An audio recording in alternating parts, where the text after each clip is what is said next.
ক্ষুধা জিনিসটা কাকে বলে কি জানো? আসলে কালকে আমি ক্ষুধা জিনিসটা কি বলতে পারবো। আর ক্ষুধা জিনিসটা মানুষকে এত নিচেও নামাতে পারে বা এত কিছু করাতে পারবে সেটা কিন্তু আমার কল্পনার বাইরে। তো চলো তোমাদের আজকের গল্পটা বলি। হয় যেটা কি কালকে দুপুরবেলায় আমি খাটের মধ্যে আমি যেহেতু কাজ-টাজ নেই, কালকে দুপুরবেলা খাটের মধ্যে শুয়ে আমি বিন্দাস মোবাইল দেখছিলাম।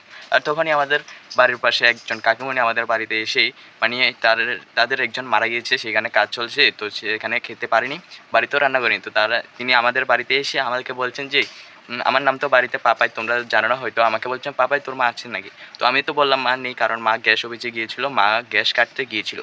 তো আমি যেহেতু নেই বলেছিলাম, তারপর তিনি চলে যেতে লেগেছিলেন। তারপর তিনি আমাকেই বললেন যে, "পাপাই তোদের বাড়িতে ভাত রেঁধেছে, আমাকে দুমুঠো ভাত দিবি খেতে?"